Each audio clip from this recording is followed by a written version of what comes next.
নমস্কাৰ এটি গুৰুত্বপূৰ্ণ বাতৰিলৈ ষ্টুডিঅ'ৰ মজিয়াত মই উৎপল দাস। ভাৰতীয় সেনাই দেখুওৱা বীৰত্বত আনন্দিত হৈ বিজেপি শিৱসাগৰ জিলা সমিতিয়ে চহৰখনৰ মাজমজিয়াইদি বাহিৰ কৰে তিৰংগা যাত্ৰা শীৰ্ষক এটি সমদল। নিউজ ডাইৰেক্ট বিশেষ প্ৰতিবেদন। পাকিস্তানস্থিত সন্ত্ৰাসবাদীৰ ঘাটি উচ্ছেদ কৰিবলৈ ভাৰতীয় সেনাই শেহতীয়াকৈ অপাৰেশ্যন সিন্দুৰ নামেৰে সফল অভিযান চলালে। ভাৰতীয় সেনাই দেখুওৱা এই পৰাক্ৰমত আনন্দিত বিজেপিৰ শিৱসাগৰ জিলা সমিতি। ইয়াৰ লগত সংগতি ৰাখি শিৱসাগৰ চহৰত 18 ফুট দৈৰ্ঘ্যৰ জাতীয় পতাকা লৈ জিলা বিজেপিৰ উদ্যোগত উলিওৱা হয় তিৰংগা যাত্ৰা শীৰ্ষক সমদল।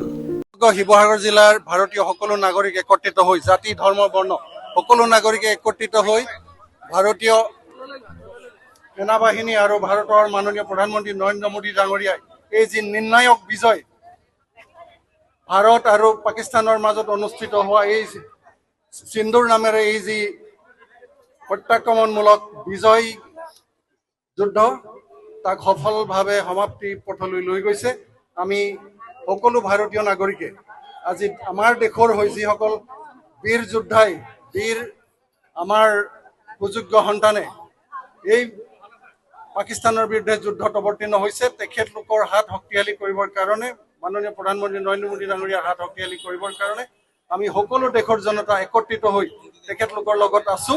এই কথাষাৰ প্ৰতিপন্ন কৰিবৰ কাৰণে আমি শিৱসাগৰ জিলাতো এই তিৰংগা যাত্ৰা আজি আৰম্ভ কৰিছো। আশা কৰিছো শিৱসাগৰৰ সমূহ জনতাই এই তিৰংগা যাত্ৰাত স্বতঃস্ফূৰ্তভাৱে অংশগ্ৰহণ কৰি আমাৰ সকলো নাগৰিক যে একত্ৰিত হৈ আছে তাক প্ৰতিপন্ন কৰিব। বিজেপি জিলা কাৰ্যালয়ৰ পৰা কেইবা শতাধিক কাৰ্যকৰ্তাই হাতে হাতে জাতীয় পতাকা লৈ এই সমদল বাহিৰ কৰে।